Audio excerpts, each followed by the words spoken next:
listen to us in this webinar. Thank you very much. And I'd like to remind all of you to leave all your questions in the Q&A thread, and don't ask the question in our chat thread. Ask it in our Q&A. Okay, so we will pick up possibly all your questions, and we try to answer them one by one towards the end of the session. So I'd like to introduce all the members of today, all the distinguished members. Let me start with our co-chairman, Dato Captain Haji Abdul Rahim Aziz, yeah, from CILT, and of course our co-chair, Dr. Amin Kasim, and then our panelists, our two panelists, Mr. Ooi Len Hin, the chairman of SAM, Shipping Association of Malaysia, followed by MASA, James Ong, Mr. James Ong from MASA, Malaysian Shipowners Association. So they're going to talk a lot about the evolution of shipping today. And of course, this session is going to be moderated by our very own, our beautiful Miss Rashma Yusof. So Dato' Haji Captain Ibrahim, please take it up from here. Thanks. Right. Thank you, Haiz. Assalamualaikum dan salam sejahtera. Good afternoon all. Thank you, panelists. We, a good friend, and also James, both are good friends in the industry. And of course, the mentor there, Dr. Amin, who has been long in the industry. So we'll hear from you on the evolution of the shipping, especially containerization. And let's see at the end of the day, what's going to be summed up. Thank you.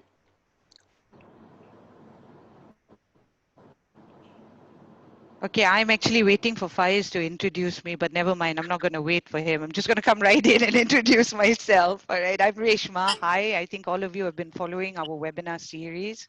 I'm so happy because CILT has given me this opportunity, and I'm really honored to be the person that seems to be moderating a lot of the webinars that we've been having. Now, we had a session last month, and in that last session, we spoke to freight forwarders and shippers, and we wanted to understand the challenges that they were facing. And they gave us a list of reasons and challenges that they were facing, you know, prior to the COVID, and now even more during the COVID. So we in our previous session, that was last month, Faiz actually brought this up. He said, it's not fair that we only listen to one side. We've got to listen to both sides of the story, which is true. We need to hear what happens on the other end, the people that are doing all the work in bringing the goods to us, you know, the ships that are bringing this, the crew that are bringing this. It is a challenging industry on its own. It is not something that even I can profess that I know what it's all about. So we're really lucky today. We managed to get these two really very, very important gentlemen. Many of you know them. I know them very well too. And we have, of course, with us Mr. Ooi, and Faiz has already introduced you. He's the chairman of SAM. He's got, Mr.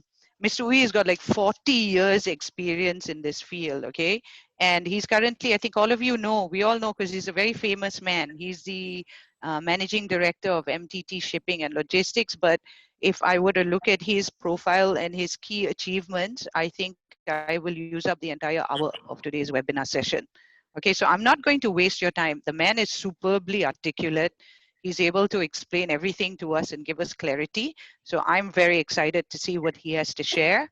And I'm now going to pass the mic to Mr. Ooi. Mr. Ooi, if you don't mind, sir, can you take over the mic and start your presentation?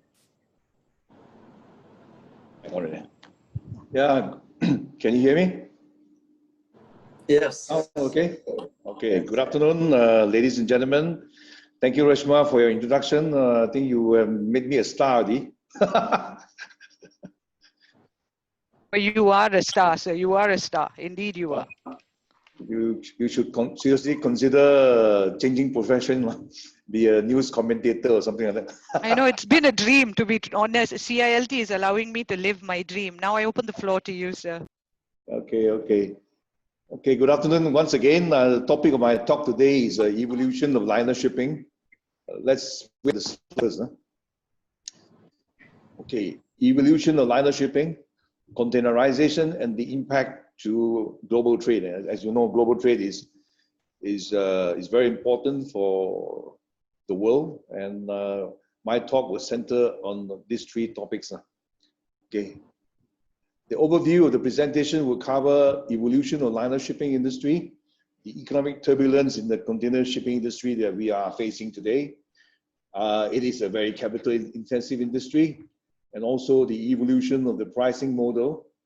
And of course, as many people are very anxious to know what is the impact of COVID-19 on the container liner shipping industry.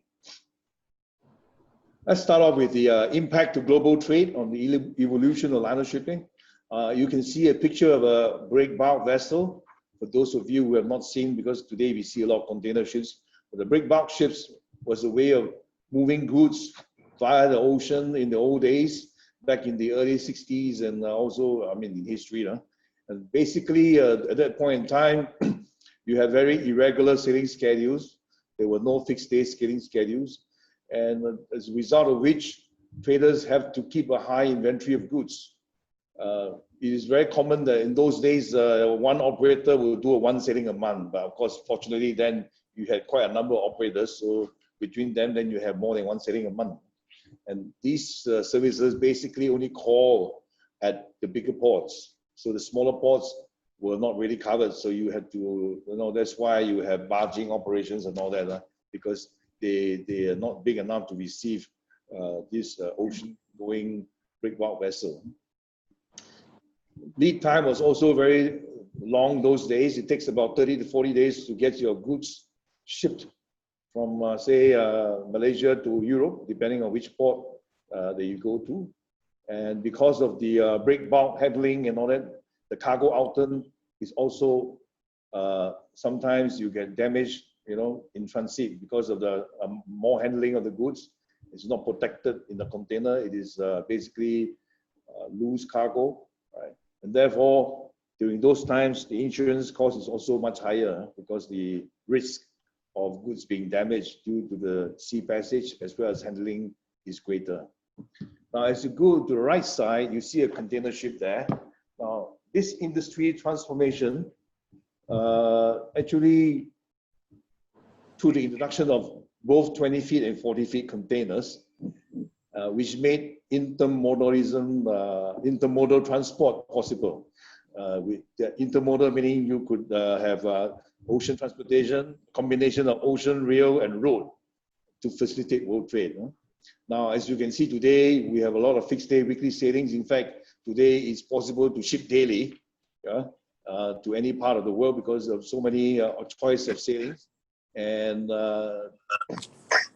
this, of course, provides certainty of delivery schedule, enabling importers to substantially reduce their inventory costs. Now, this reduction in inventory costs is a very huge benefit that has been delivered by the transformation from conventional to containerized shipments.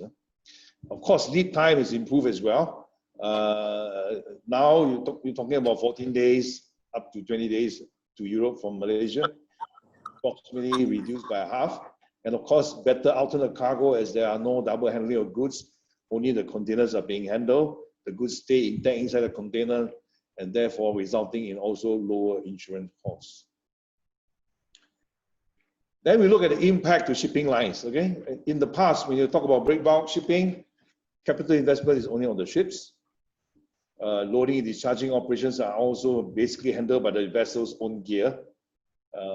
And the liner company, basically the responsibility ceases upon the safe discharge of the cargo at the discharge port. Now, when we go into containerization, now the liner company now, apart from the vessel, they also now need to invest in the fleet of containers to support their operations, as well as a robust tracking system to track the container fleet, because the container is moving all over the world, right?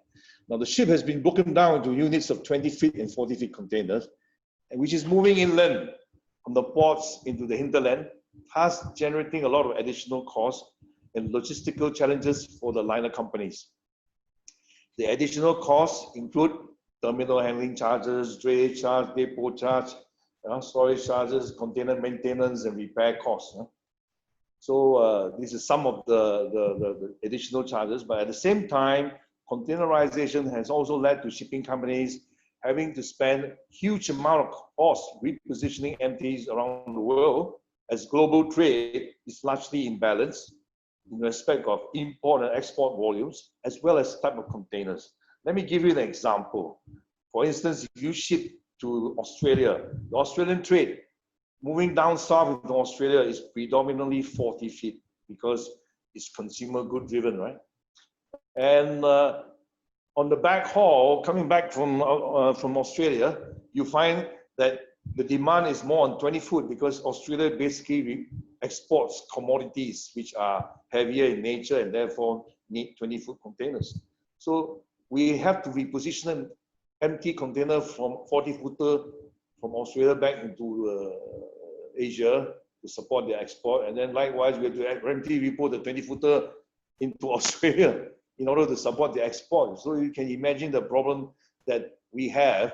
That is just a type of container. If you look at trade is also now very imbalanced. From Europe, what is the export commodity? Waste material mainly. You know? So trade is very imbalanced. So we also spend a lot of money repositioning empties all over the place in order to cater to the global trade demand for container shipment. This is a slide which shows you the evolution of container vessels, right? In the early I think in the early 70s or the 50s, the container vessel was a very small container ship. And you're talking about from 500 to 800 TEUs, 6 across, you know, in terms of the grain reach. Huh? So in fact, those days, it was still a lot of mobile grain, you know, and of course, then you went into the first, what they call the next generation of container ships, which was the 1,000, the 2,500 TEUs. And then we talk about the Panamax, which are basically talking about those vessels that can transit the Panama Canal. The size limited to this size. And then moving on now, of course, the Panama Canal has also been widened, right? So you see we are now the post-Panamax vessel, which are coming up to a new Panamax, which is 12,500 TEUs. And with 22 bays, loading bays, they are 366 meters in length and 19 to 20 rows across. So you can see terminal also need to invest in a longer crane in order to be able to load and discharge containers of today's container vessel. Then of course, we have these mega sized container ships that you often see in the news, right? And these are huge vessels. Now we have even 22,000 TEU ships, 400 meter length, 24 bays, 59 meter wide, and then they can do 23 rows across. So this is the today's size, and this type of vessel are actually deployed more in the Far East Europe trade, whereas the new Panamax, they are the ones that are going to the North American trade. Now, these all happen because shipping companies, they have a race to upsize the vessel in order to lower the slot cost and remain competitive relevant. Unfortunately, this has led to a huge problem for the industry with overcapacity industry, because when you have a situation where the ships that were deployed in Europe, because of this entry of these mega container ships, then you have a cascading effect into other markets, which may not be necessarily ready to receive such big ships. But when that happens, then of course, we have a destructive level of competition on the freight rates. And that's why you see today the freight rates are ridiculously low sometimes, to the point of, just to give you an idea of how much the rate has moved. If you go back to the early 80s, when I first started shipping in the 70s, if you ship a 20-foot container to Europe, it will cost you roughly about 4,000 20-foot. Today's price, 650. So you see, there's a huge difference. And you're talking about those days, the money worth much more than today. If you talk about 4,000 US dollars in those days compared to today, it's a big difference. Even if you convert that to ringgit term, it's another story again. Right? Now, this is a chart that shows you global trade. And I would like to say this, that global trade has actually multiplied 20 times if you compare 1990 to what it is now in 2018 or 2020, over 3 decades, and that's a very impressive growth. Of course, the main driving force was globalization, but the shipping companies have also done their part. I mean, if we are not invested in new container ships, bigger container ships, I think that would not have been able to facilitate what we see today as a growth in the global trade. Unfortunately, our shipper associations, they don't quite appreciate and continue to exert pressure into an industry which is already ultra competitive, requiring huge capital investments and generally loss-making. This is the financial performance of the container liner industry for the period 2013 to 2019. It's a selection of carriers. You have CMA, CGM, Hapag-Lloyd, Zim, Evergreen, Yangming, Wanghai, and Hyundai Merchant Marine. So as you can see from the graph here, it is not as rosy as what people think, right? Or been made or the perception that has been made publicly by certain associations. Does this look like an industry which is profiteering? Then you look at economic turbulence in the container shipping industry. Oh, we of course, even the FMWF and the MNSC talk about Hanjin Shipping went into bankruptcy. Then you have our own Malaysian shipping company, MISC, that actually totally exited from the container shipping industry, largely because they've not been able to make money from the liner industry, which is highly competitive. It is a very mature industry. You know, the manifestation of that is there. You can see that because of it's a very challenging industry. That's why you see a lot of mergers and acquisition, a lot of consolidation taking shape in this industry over the past, I would say, 2 decades, right? You see 3 Japanese lines consolidated into one in order to share resources to be able to stay relevant. Then you see CMA, CGA, CGN taking over APL, NOL, the Singapore national carrier. You see Maersk Line buying over Hamburg Submarine, P&O, Netloyd, Sealand. You see COSCO Shipping, the Chinese merging with China Shipping, and then subsequently taking over OOCL. You see Hapag-Lloyd taking over CSAV and UASC. And of course, the Koreans are also merging Sinopco with Hong-Kong Shipping Line, right? You see Alliance reshuffling itself. Right now, there's only 3 major alliances for the East-West trade. There's a 2M, which is Maersk and MSC, and of course now Hyundai Merchant Marine is out there. There's no more there. Sorry, a little bit of error there. The alliance, which is basically Hapag-Lloyd, ONE, Yangming, and now together with Hyundai Merchant Marine. And then you have the Ocean Alliance, which is basically the French CMA, CGM, COSCO, Evergreen, and OOCL. Okay. And at the same time, you will also see now recently a lot of bailout by the government, right? More closer to our shores would be Pacific International Line, PIL, where you see Temasek holding through their subsidiary investment arm, Heliconia Capital Management, announcing that they would be taking a stake in PIL in order to bail them out from their current financial distress. Right? Then you see CMA, CGM had to go to the French government for help, and they secure a loan of 1.05 billion euro from BNP Paribas, HSBC, and the French Société Générale, backed by the French government. That means, in other words, in a way, guaranteed by the French government. Yeah? So you can see this is an industry which is facing very difficult operating conditions. I would have to say that it's largely self-inflicted because of the need, the race for upsizing and all that, and to stay relevant, right? Then you see that we have this situation where we also need to do a lot of consolidation and rationalization of players, right? Again, Shippers Association are painting us as a cartel operation by a shipping line, which is totally baseless, not true, because the carrier conferences all ceased to operate for quite some years.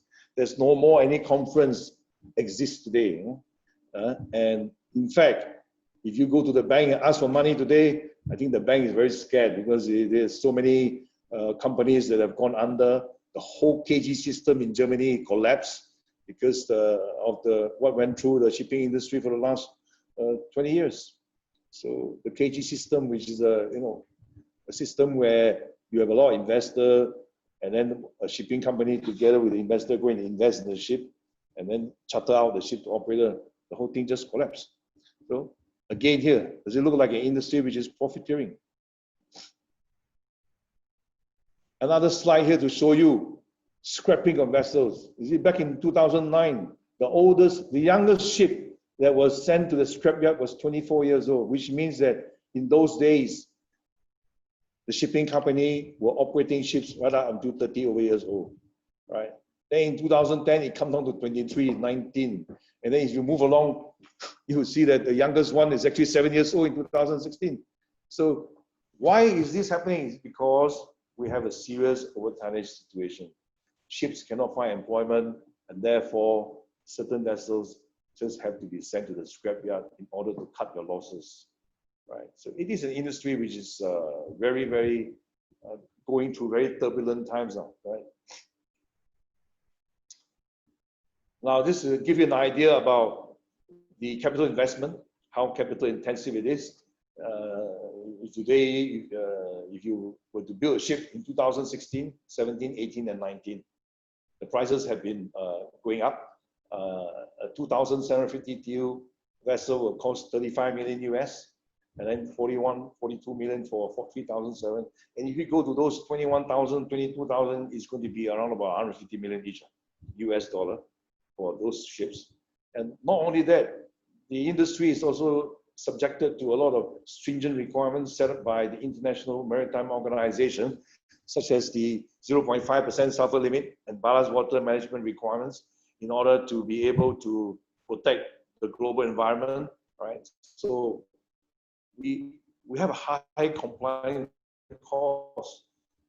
If you fit a scrubber into the container ship, the scrubber system itself consent for fitting scrubbers in order to comply with the low sulfur fuel 0.5 sulfur limit requirement. And ballast water treatment system also costs a lot of money. It costs about 1 to 2 million US dollars to fix an old ship with a ballast water treatment system. So all these are additional investments on top of the vessels that have been purchased. And because we have to comply with new regulations as imposed by the International Maritime Organization. This is a case study just to give you an idea how much it costs in terms of capital investment just to have a string from Far East to Europe based on today's 20,000 TEU ships. The average is actually 11 to 12 ships, but we just take 11 as service to the vessel itself will cost $1.76 billion. But don't forget, you also need containers to support those 11 ships that you operate, and that will buy the container today. And that means in total, we are looking at just one string of service between Far East to Europe is a $2.4 billion US dollar investment just on CapEx alone. Now, let's talk a bit about evolution of the pricing model. Now, in contrast to conventional shipping, which only consists of ocean freight costs, container shipping involves additional costs on the foreign landside charges, aside from the ocean freight charges. Now, I list down here standard local charges, right? Then you have on the per container basis the terminal handling charge, right? For both. This is only a round figure because every carrier is a little bit different from each other. So, but this is roughly around the amount of money that you have to spend, right? And in the case of the container maintenance service charge, only a few carriers are charging it. It's not like everybody is charging it, but those people who charge, then they don't collect the security deposit. But this one covers for a certain amount of damage of the container. Right? Now, then you have the per bill of lading charge, which is not on per container basis. That is the DO fee, or delivery order fee, and the EDI or electronic data interchange fee, and that costs, if you take the two together, roughly around 220 ringgit per bill of lading, not per container, because very often you have more than one container in the bill of lading, sometimes even even to the point of 20 containers in the bill of lading or more, right? Then you have the incidental. The incidental are things that only is charged when it's incurred, right? Example, demurrage and detention, and after a certain number of free days given by the carrier, right? Then if you exceed the free day, then you are charged this, the detention and demurrage. Then you have, of course, the very famous security deposit or refundable deposit, right? And that is, I want to reiterate, is not a charge, it's a deposit, you know. So, and then you have FNWF saying that we collect 2,130 ringgit per container. This is inaccurate, and it is an attempt to mislead the public, fake news. I like to quote Donald Trump's word, fake news. Because why? They take everything and lump it up together when incidental is also there, refundable deposit is also become a charge, TSC plus per bill of lading per container all together and become 2130. But that's not the way, you know, it's not factual, right? And it's inaccurate and it's an attempt to mislead the public. Then I'd like to move to the next one, which is basically COVID-19. Now, I think very few industries are exempted from the COVID-19 crisis, right? Unless you are in the rubber glove industry, I think most of us go through COVID-19, some degree of impact. Some are worse, like the airline industry, where you have a serious situation. I just heard about a pilot committing suicide because he was laid off, right? And that's very sad, of course. But everybody has to go through this COVID pandemic, right? And leading to lockdown measures. Of course, the shipping business is also affected because when you have countries in lockdown, there's a disruption in the supply chain, there is a disruption in production, there is disruption in demand. So therefore, we are also affected, right? And you know, in fact, WTO expect trade to fall by 13 to 32% in 2020. Can't really put a real figure into it because it's all forecast. Our industry players, we predict about 20-25% decline in the first half of 2020. Drewry, which is a publication that focuses on the shipping business, they are projecting an 8% decline in global container volume. That would represent about 18 billion for the full year of 2020, following a sharp decline in world trade. So how do shipping companies manage this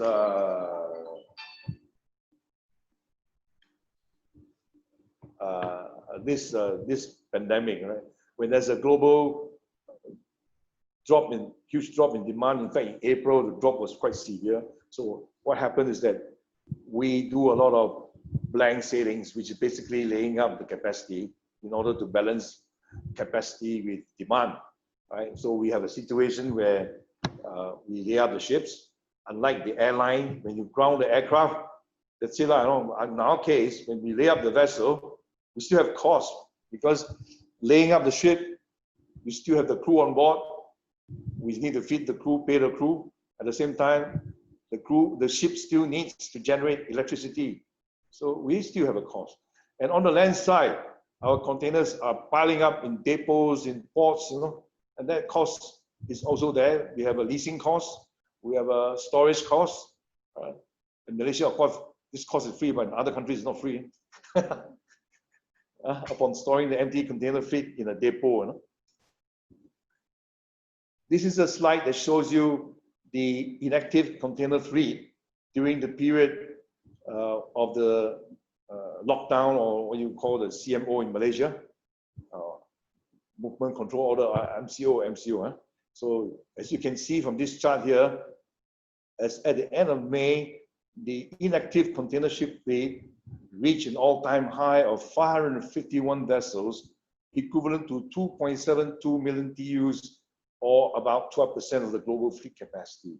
They had to be laid up because of the drop in demand.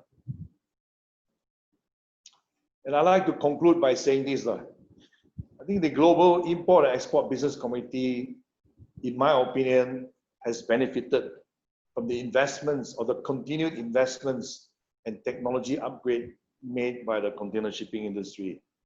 You can say we are not so smart. I mean, people, we go out and keep on building bigger and bigger ships, and at the end of the day, pass more than what is actually our cost saving to our customers. Most of it, as I say, is self-inflicted, right? Industry is ultra competitive.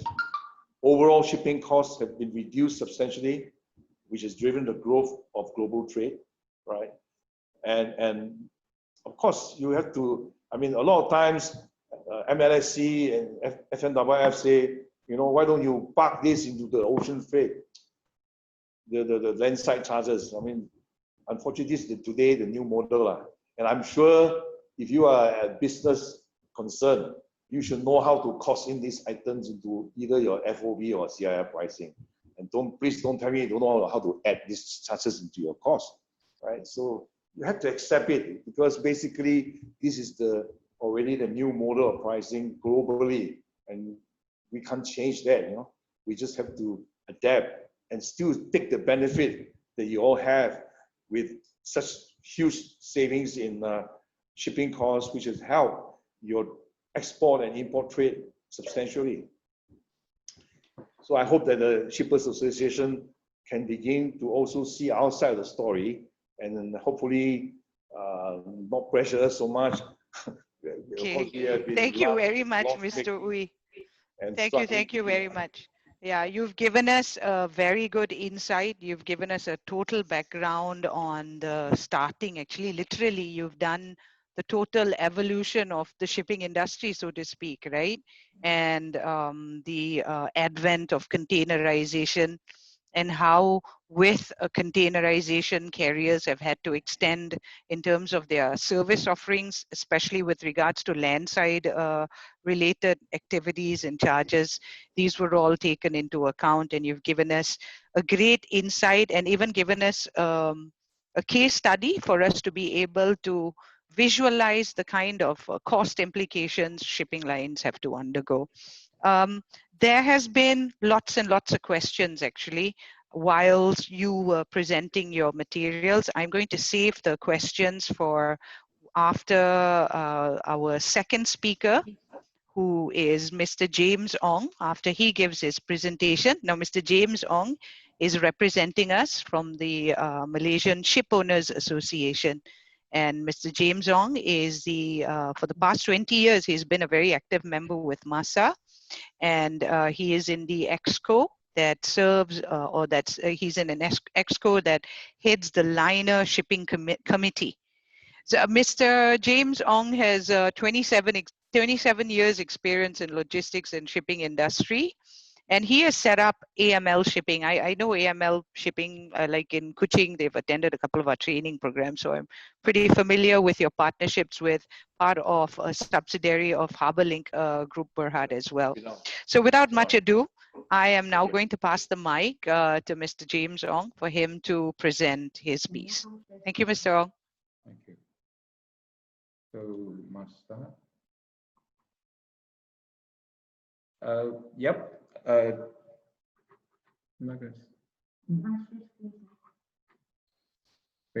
the share screen? Yeah, sure. While you're preparing your screens, I'll just have have a few words with our attendees. Please post your questions in the Q&A. I see a lot of questions in the Q&A. Some of you have asked questions with regards to charges, like, you know, and it's a very you have itemized certain charges. I will see if we can pick up these questions, but we'll take a look at the answering these questions as soon as both our speakers have completed their presentation. Mr. Ong, are you okay with your presentation? Yep. All right, can I pass the mic to you? Thank you. Can you see now? Resma, can you see? Yes, it's clear, sir. We see it. Just put it on the PowerPoint slideshow and we're all ready to go.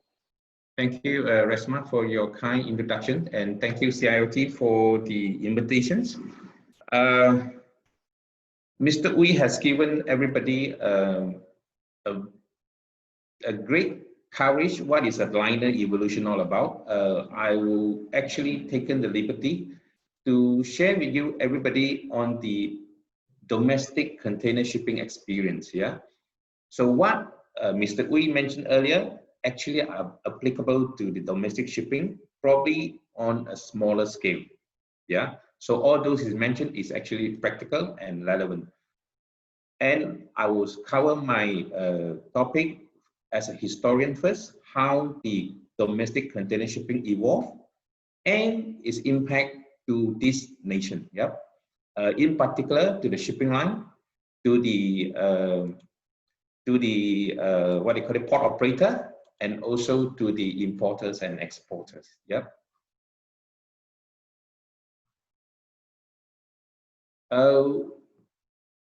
Malaysia was formed in 1963. When Malaysia was formed and Sabah and Sarawak was part of Malaysia, the major gateway for Sabah-Sarawak trade was via Singapore. Yeah, and this is the first trade route evolved, and it only started in the late 70s and early 1980s. Yeah. And you will notice that most of the shipping line are from Singapore. The well-known were Dongsun Shipping, Ling Ling Shipping, Singrun Shipping, and Strait Shipping. All these are ex-Singapore. Today, after 40, 60, about 60 years, there are still two container shipping line, one container and one semi-con shipping line are sailing from from Singapore to East Malaysia. They are ACL, an associated a subsidiary company of PIL, and a Bintang Mas. A Bintang Mas is a shipping company from Miri, but currently they are based in Singapore. Yep. So there are two still in these routes. Then in 1980, during the Tun M first premierships, he started this cabotage law in 1980, and immediately after that, we see the second shipping route, container shipping route, develop from Port Klang to East Malaysia. And in 1982, if I'm not mistaken, MISC launched its first container service to East Malaysia. And in 1993, we also see the government adopted what we call a national route center policy to encourage the Penang and JB and East Malaysia's cargo to be transshipped via Port Klang instead of Singapore. So that policy was launched in 1993. So what you see now is a trade route, the second trade route from Port Klang to East Malaysia, starting from 1980. That is approximately, exactly actually 40 years. Yeah, this trade route. In front of you, you will see that these are the liners that from 1980 and until today.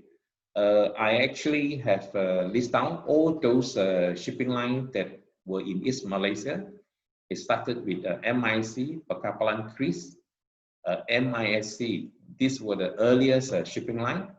And then very quickly, the Sarawak-based shipping line, Johan Shipping, PDZ Line Shipping, and the Sabahan shipping line, Chongfui Shipping, also started.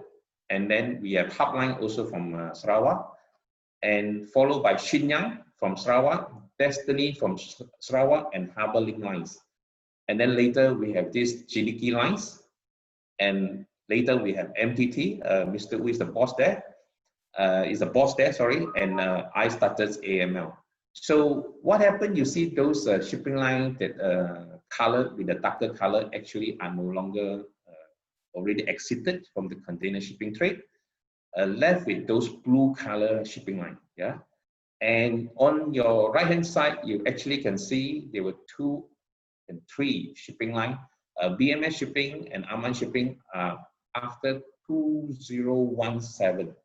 After 2017, these are foreign-based shipping line, entered into the domestic trade because 2017 June, the government actually exempted container shipping from cabotage law. Yeah, and the red colors are MCC and Sealand, also Denmark based shipping line. Yeah. So as of today, the two foreign shipping line that in purple color also exited from this domestic trade. Each of them, I think they were in the trade for about 6 to 7 months. Yeah. So today, as we speak, we have 5 domestic container line plus MCC, 5 plus 1 still serving these trade routes.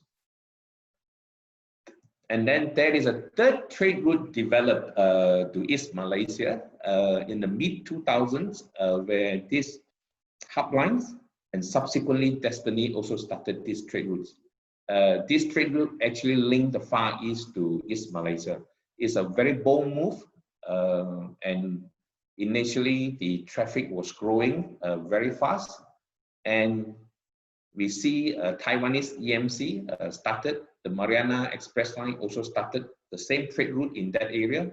Subsequently, we see PIL, and we also see a Korean named Yanghai participated in that trade route. Yeah, but today we only have EMC, Taiwan-based, and SITC from China and Harbor Link lines running in that trade routes. So this is the third trade routes that we have to East Malaysia, and we have the fourth one coming. Based ex-BTP, this is how it runs. They have changed their rotations many times. Probably this one, the latest one, from BTP to Sarawak and then Sabah, and then to Manila, and then all the way to Shanghai. After Shanghai, I think they come back to Hong Kong and Chittagong as well. So this route actually is operated by MCC or Sealand.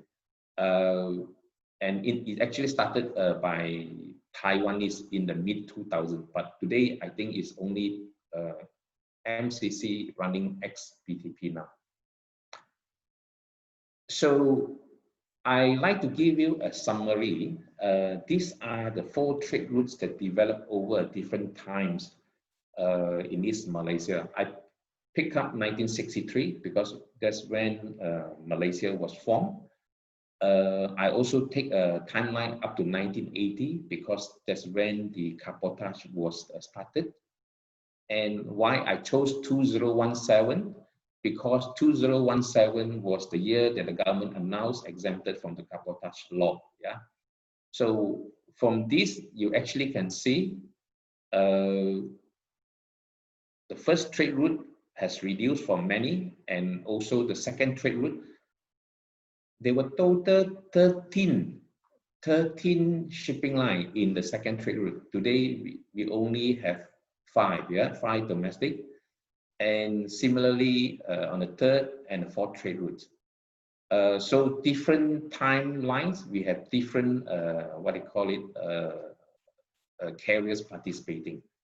So all in all, I think that's important. The message is the cabotage law from 1980 to 2017 never restrict foreign shipping company calling from foreign port to East Malaysia. I think that's one of the things that I want to highlight, because there were many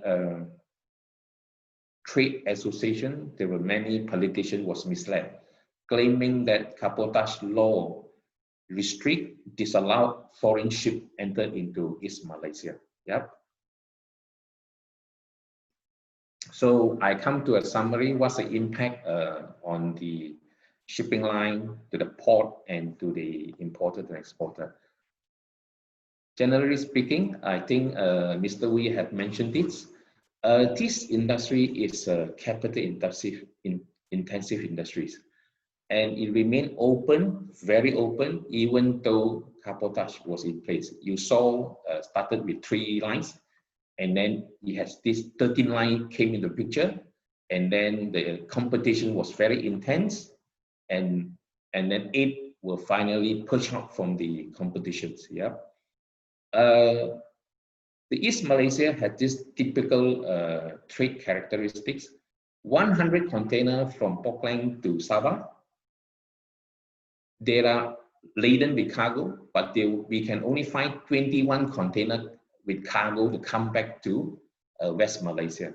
What does it mean? That means that 79 containers are empty, positioned back to West Malaysia. In this industry, we talk about empty repo.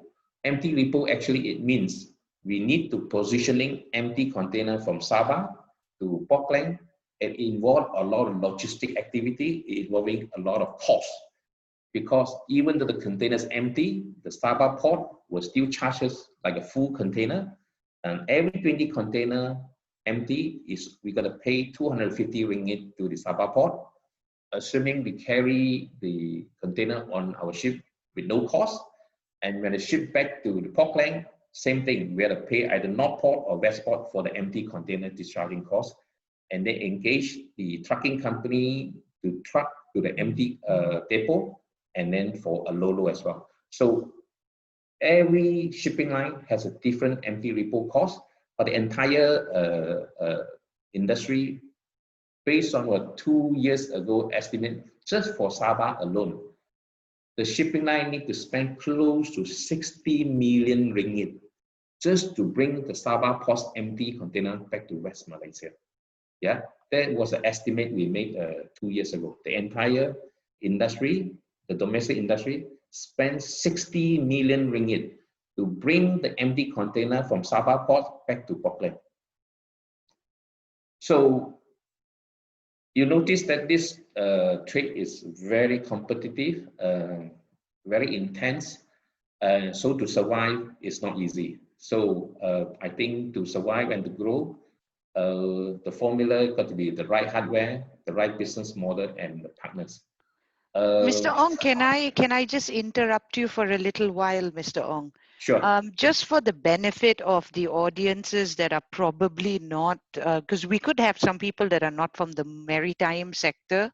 Yes. And if they want to understand cabotage, because you mentioned that the cabotage policy did not affect anything or did affect. Can you explain a little bit what the cabotage policy is so that we understand that? Yeah. And what did you mean about foreign ships not being able to come in? Because when we look at your sequencing in terms of the first route, second route, and the third route, right? Yeah. Yeah. Okay. Briefly, cabotage is a policy adopted by most of the country. In fact, it's a norm in the worldwide practice that actually stipulated for a domestic indigenous cargo within the country must be transported by that country flag vessels. Okay. For instance, a container, a cargo indigenous started from West Malaysia, bound for Kuching, must be carried by a Malaysian flagship vessel, yeah. Run by a Malaysia shipping company. Okay, all That's right. in brief, that's called cabotage.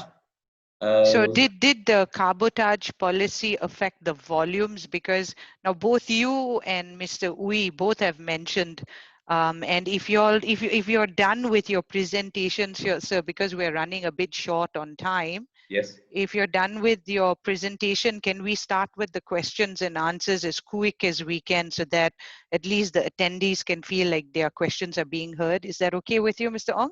Oh, now it's 3:50. I'm perfectly okay with that response. Yeah. Excellent, Yeah. excellent. So both, thank you very much. So now we'll put we'll open the room now to the panel, for the panel to answer questions. All right, so some of the questions that have been asked, both of you have indicated that it is a very capital intensive field. And both of you have also indicated that trade imbalances are such that half the time carriers have to do this empty repositioning, which adds on to the cost of running this business, right? One of the questions that came out in the Q&A is that it seems like the picture that is being painted is a very bleak picture. So I know the question asks, where do you see shipping companies in the next 5 years' time? I think you guys will still be around, but care to share? Where do you think, maybe not 5 is too short a period. Let's take 10 years from now. At the rate that it is over capacity, massive competition, massive challenges with trade imbalances and repositioning. Where do you see ourselves in 10 years, yourselves in 10 years from now? Or this industry, so to speak? Where would it be heading to? Mr. Wee, allow me to start first, yes? Yeah, Sure. go ahead. Based on the severe, what do you call it, over tonnage in East Malaysia, I personally think that there is a lot of opportunity for the service rationalization and tonnage consolidations. Of course, it entails many challenges as well, because it means this shipping line got to work with other shipping line how to form and improve on the business models and rotation and service.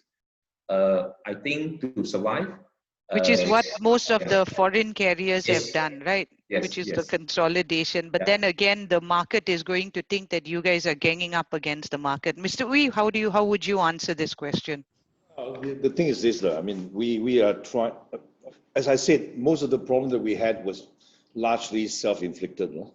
Because the one carrier go out and build bigger ships, and in order for us to stay relevant, we also, the rest of the other people also have to do the same thing. But trade is growing. The fortunate thing is, and you know, you look at global trade is growing, as I showed you the chart just now, right? It's grown more than 20 times. So at some stage, there will be a balance between demand and supply. And I think here you have a situation where the new ships will stay relevant. That's why a lot of old ships are going to the, or not so old, I mean, those vessels which are maybe 15 years old now, because averagely we can send to the scrapyard. You know, so this is also a process where the capacity will be taken off from the market because the lack of demand, right? We have an oversupply situation. Therefore, certain ships will be sent to what we call the graveyard, where they will be laid to rest and dismembered to become scrap metal. So that process plus the growing trade, global trade, hopefully the global trade doesn't get retarded with the global COVID-19 pandemic, right? That should see a situation where you have a balance between capacity and demand. So when that situation happens, then you probably will see a situation which is more favorable to the ocean carriers. We can see some rate stability. But having said that, shipping companies, we operate very funnily. In the hotel industry, if you have a 60% occupancy rate, you're laughing away to the bank, you know. Yes. In the shipping industry, we need 90% to feel comfortable. The minute we see to stay afloat, below 90%, we go crazy already. And in fact, one of the positive things that we saw during the COVID-19 pandemic is that because generally all the salespeople cannot go out because lockdown, right? Rate more stable. Yes, we know, because even in my experience in freight forwarding, I remember the good old days as a freight forwarder. It used to be awesome to make 50 to 100 US bucks for a unit, and now, of course, if you can make 100 US bucks, you're one happy person altogether. So yes, the situation has changed. The market is extremely competitive, and of course, there's these questions that has come up in our Q&A, which is of course with regards to all these security deposit charges and the depot gate charges and all that. One of the attendees, Mr. Jose Barak, if I mentioned his name right, says the situation of SAM being at loggerheads with FMFF and MNSC. How do you think? I mean, moving ahead, how do we resolve this? We cannot keep having this situation where both parties at loggerheads with each other. And it's going to be a very picky, picking this and picking that. So how do we move ahead in coming to some resolve between, the shipping lines and the shipping associations with the shippers and the forwarders association? Well, to start off, to begin with, I think our position as SAM has always been that we seek the understanding of the FMFF and MSC. I think one of the points that which I was unfortunately cut off by you, I wanted to say that actually we need to coexist. It is in the interest of the global trading community to ensure that the trading conditions remain favorable for future global trade growth, and also a healthy state of the container shipping industry.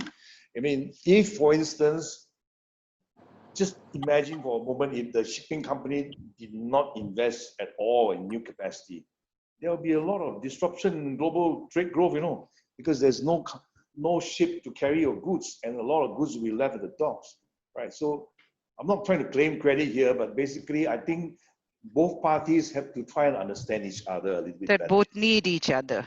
They need each other, right?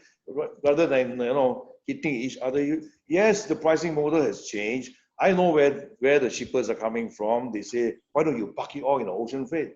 But what difference does it make? You also can cost it in your FOB and CIF as you had mentioned When before. you look at the overall sense of it, shipping cost has come down. They can't deny that. Most of our, in fact, every customer of ours knows that. On the ground, they don't complain because they know that. But you know, the associations keep on hitting on the same issue, which this is the new norm. You know? Yeah. So the idea moving ahead. We have to move ahead and recognize that this is already the pricing model, because the container is moving inland. It has a lot of charge costs, you know. So try to understand each other. Overall, you are still having a good deal because the shipping company is losing money, still carrying your cargo, indirectly subsidizing your distribution cost. Yeah. Right? So that has to be taken in that So context. the key message here is, let's not fight, let's coexist, because we need each other. That's the key message here, right, sir? Yes, that's the key message. Let me cover a little bit on the security deficit, because that's a very hot topic.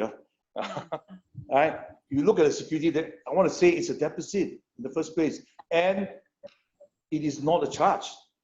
It has been painted to be like a charge, but it's not a charge, it's a security deficit. It's similar to when you check into a hotel, do they swipe your card? They do, right? But in our case, most of the shipping company actually don't even bank in a check. Now, I'm also a forwarder. I also understand the pains of the forwarder, right? So we try to work things out. But in the real free market situation, you cannot have one rule for everybody, right? You will have some variation in practices, in terms and conditions from various carriers, but we try to help. I think they know that I actually spend a lot of time talking to our members to try and also endorse the NCD scheme, a non-tax deposit scheme from the SAFLA, which we did to a large extent, but you have one or two carriers who have the CLA scheme, which is also a recommended scheme. Some variation here and there. That's the free market. That's what antitrust is all about. They want to regulate that. That's going against the grains of Competition Act. All right. Thank you, Mr. Ooi. Thank you very much. Now, one last question before I pass the mic to Dr. Amin. But one last question, and this is for Mr. Ong. And I think, Mr. Ong, you answered this, but maybe you just need to reiterate it.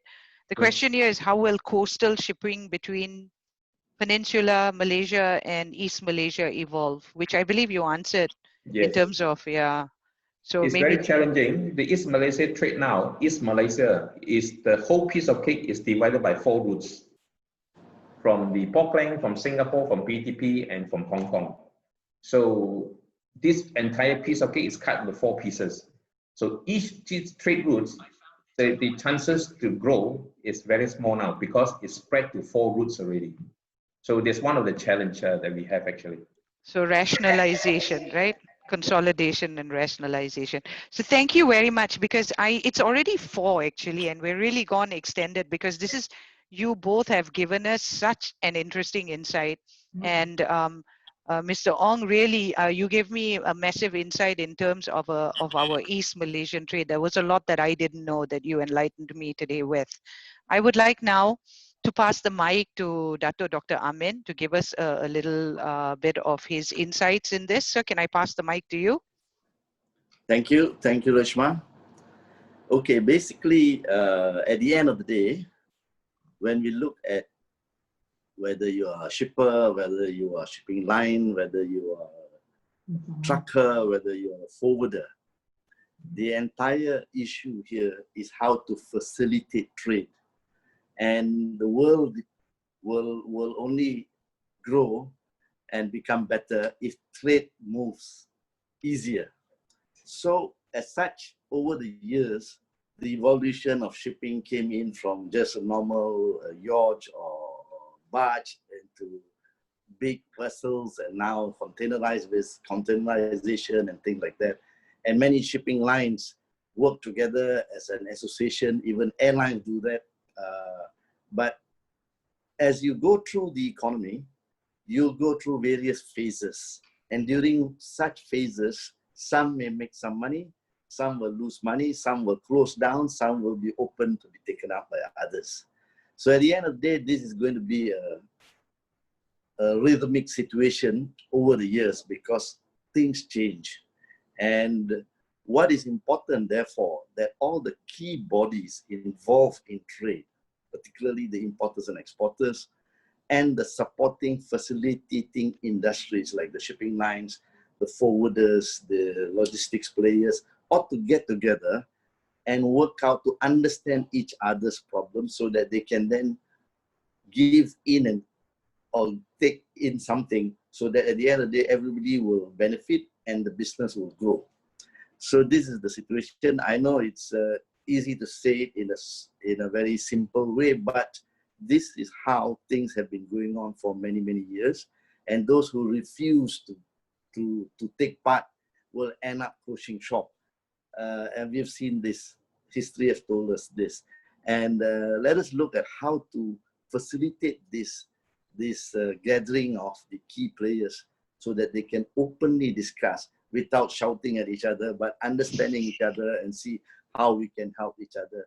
At the end of the day, the country as a national interest want to see that business will flourish, because if you don't export or you don't import some of the things, you will also be in a big problem for the whole country. The GDP and everything will be affected as well.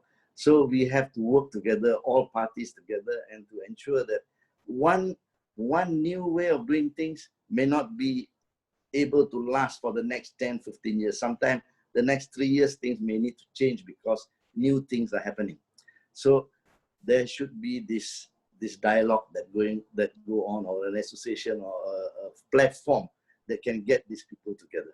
This is my opinion. Thank you. Thank you very Thank much. you, sir. Thank you very much. And another question came in, but I think I'm going to send this question to both of you, and if you can answer back in an email, and then we will provide the answer to the person who has questioned. They want to know why the carriers take 14 to 21 days to pay back their refund. So it's going to be a long answer. I know that. So I'm not going to ask you all to answer this now. I'm now going to pass the mic to the co-chair, Dato' Haji Captain Rahim. And then from Dato' Haji Captain Rahim, I will then ask him to pass the mic to our president, the T.S. Haji Ramli. So from me, I'm done. Thank you very much, everybody. I'm now passing the mic to our two other co-chairs. Thank you.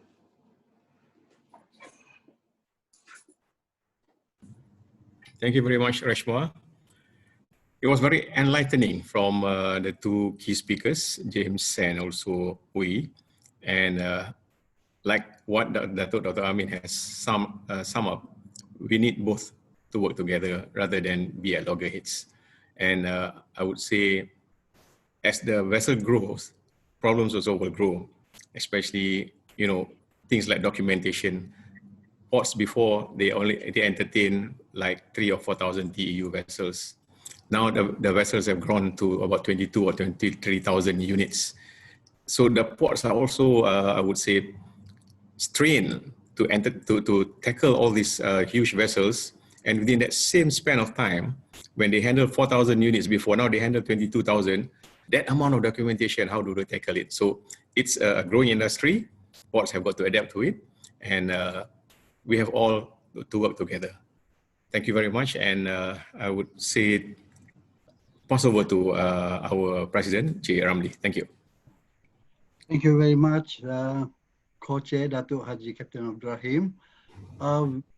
A very enlightening and explicitly detailed discussions from the two speakers, and also one very, very interesting ideas that Dato' Amin has mentioned. But nonetheless, CILT Malaysia endeavors and strive to help in putting forward current issues as it affects the industry by understanding the complex problems faced by many of the industry players and trying to engage those other players, including government authorities, to try to mediate, offer solution, or tone down the impacts faced by the industries, right? We can only do this by cooperation from all sides. We have had sessions with the logistics services providers previously, and now we have the ship side with us. Many thanks and appreciations to both Mr. Uy and James for being with us today. Let me assure you that we are all in it towards something which can be a win-win situation for everyone, right? On this score, CILT Malaysia would like to propose a further cooperation. This is taking off from Dr. Amin, yeah?